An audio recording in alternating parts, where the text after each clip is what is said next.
นู่นปี5,000กีบเนาะเพื่อเพิ่นอนุรักษ์รักษา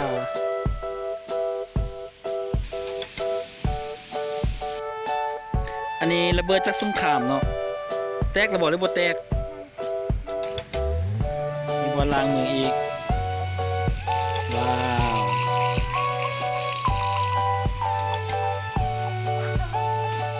Welcome to ฮอลแลนด์ตัดโกนเนาะห่างจากตัวเมืองมาก็สิประมาณ30ปลายหลักนะ38 40หลักนี่แหละ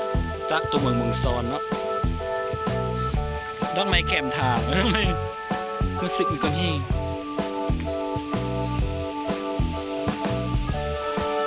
เอ้าอันนี้อะไรก็นั่งจำเลยรัก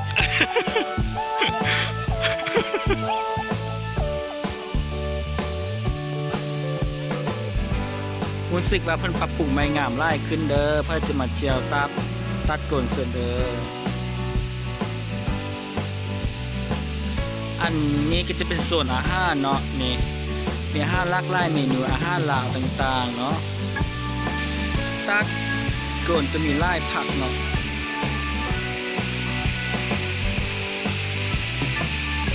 สามารถมาซื้อได้กันก็ได้บ่อนี้สามารถลอยได้นำโคตรไส้เลย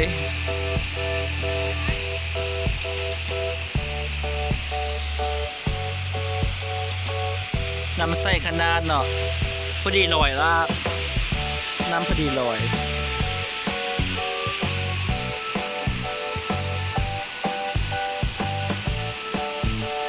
อันนี้เป็นเพียงแต่สั้นที่1เท่านั้นเด้อเดี๋ยวเราจะพากันไปรอคุณสั้นที่2นำกันเลยอยู่นี่เพิ่นเลี้ยงกระต่ายไว้ให้เด็กน้อยเบิ่งเนาะ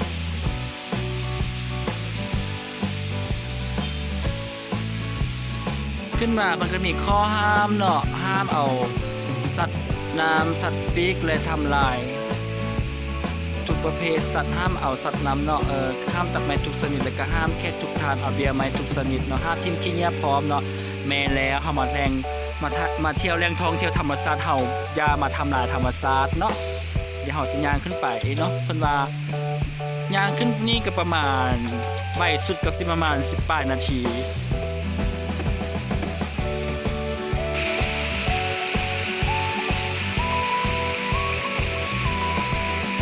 นี่ผักที่ซ่อมเนาะงาม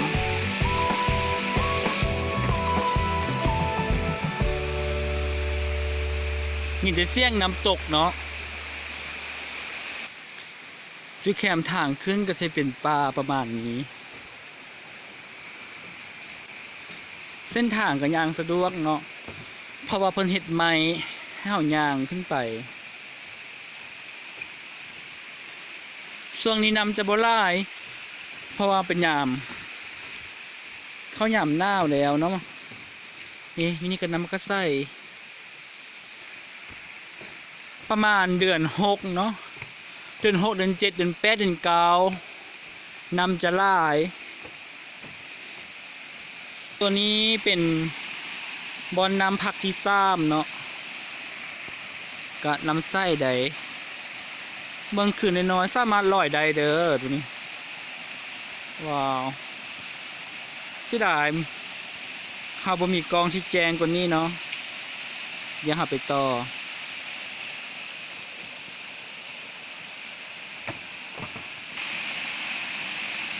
อากาศเย็นคือกับตาดกรุงศรีหลวงพระบางเลยเนาะแต่ว่าเพิ่นรักษาป่าเนาะนี่เนาะเดี๋ยวเฮาย่างไปต่อตื่นจุดนี้ก็เป็นบอนส่วนที่4เนาะตัวนี้ก็สามารถลอยน้ำได้เด้อบางนี้คือว่าตื่นๆที่จริงมันน้ำใสแล้วมันลึกๆก็เพราะป่าบักหลายเห็นบ่ป่ากองอาจจะบ่เห็นเนาะแต่ว่าเฮาอยู่นี่อาจจะเห็นตัวนี้เป็นสั้นที่5เนาะน้ำตกเริ่มใหญ่ขึ้นแล้วว้าวเดี๋ยวพาไปเบิ่งฟังนี้ก่อน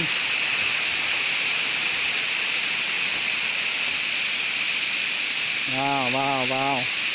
น้ำใส อันนี้พอดีลอยนะวันนี้ก็มาลอยได้ว้าวเป็นสั้นที่5เนาะตัวนี้สามารถยางเข้าไปไหนห้ามใดเนอะเข้ากองใดแต่ว่าเห่าปากกาเข้าไปเนาะคนเดียวแล้วก็มีซ่องจุดงามน้ำลายโคตรงามเลยเด้อเพราะได้มาเดือน7เดือน8เนาะเดือน9นะแต่ว่าช่วงอันนี้มันเดือน11แล้วนำกระสิบไล่ปั่นได้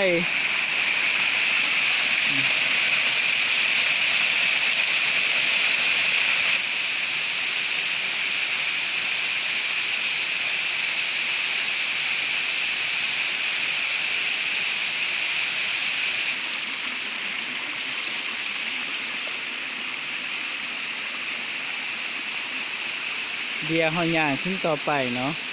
บนยางต่อไปมันเป็นทางมืนแดนเนาะแล้วเพิ่นก็เลยว่าเป็นการก่อสร้างเป็นทางดินเนาะ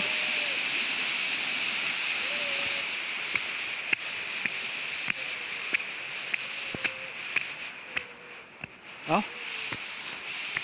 เป็นยังคือเป็นจังสิยางขึ้นมาเมื่อยเติบยังมาฮอซันตัวนี้ก็เป็นสั้นที่6เนาะสั้นที่6แล้วท่านผู้ชมว้าว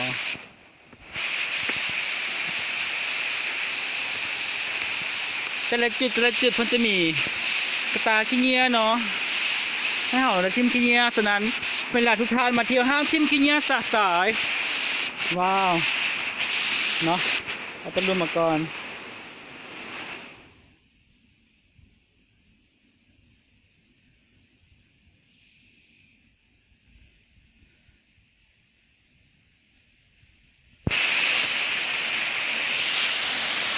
สวยงามเลย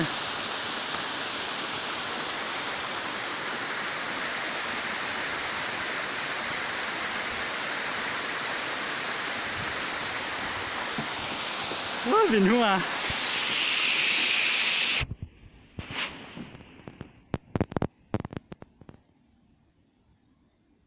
เป็นสั้นที่6เนาะเดี๋ยวเราจะพาขึ้นไปบนสั้นที่7เนาะสั้นที่7จะไปนี้มันก็ทางยักนิดนึงเนาะต้องได้ปีนขึ้นไป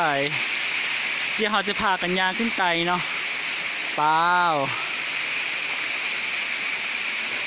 เพื่อได้มาฮันนะต้องใส่เกือบที่ว่าสามารถยางขึ้นผู้ได้เด้อมันยักสั่นเนาะมันยักสั่นเนาะตัวนี้เนาะมันยักสั่นว้าวน้ำตกเด้อ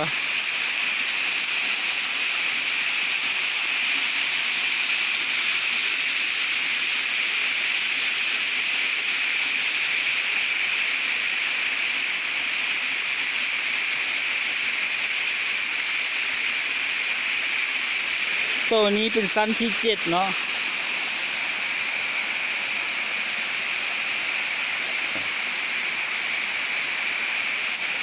สั้นที่7เหมาะกับการทายหูบ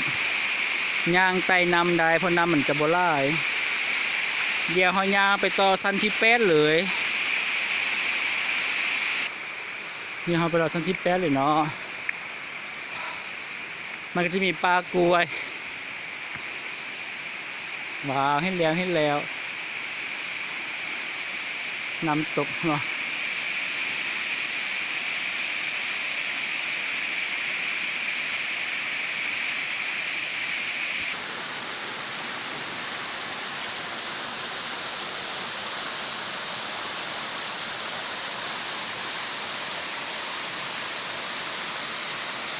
ว้าวงาม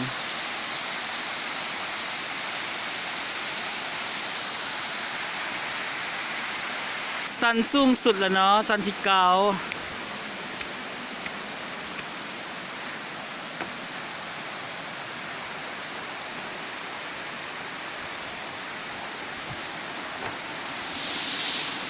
ถึงสันที่9เด้อตรงต้นไม้มันใหญ่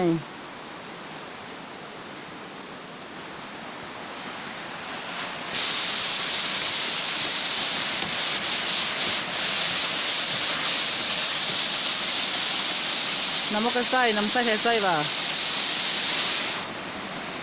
ตัวมีน้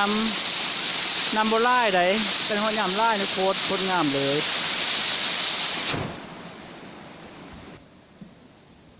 เมืองน้ำนะโคตรใส่เลย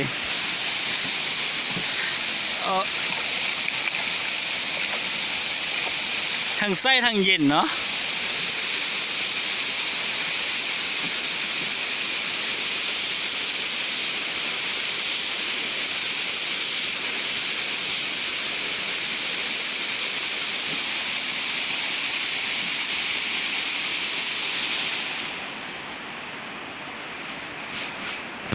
ต้นไม้ทางหน้านี่นะต้นมังใหญ่ๆตัวจริงนะโคตรใหญ่เลย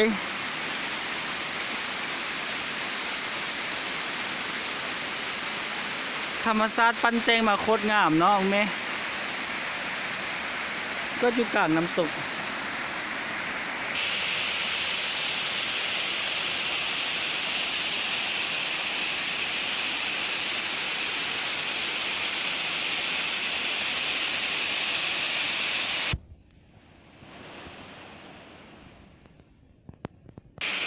ทางไปนี้มันรักอันตรายนิดนึงเนาะเพราะฉะนั้นเขาค่อยๆไป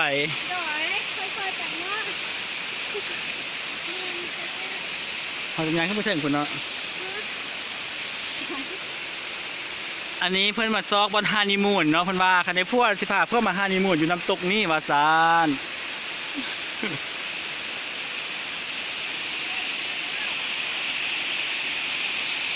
นี่บนเท้าขึ้นมาบนเท้าขึ้นมา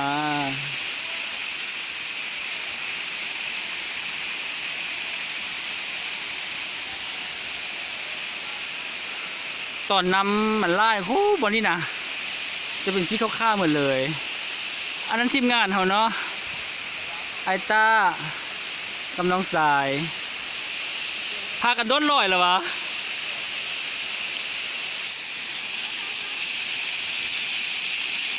เอาสร้างกองห่างกำลังแบงห่างกับเต็มทีเนาะว้าวหนาวขนาดเนาะ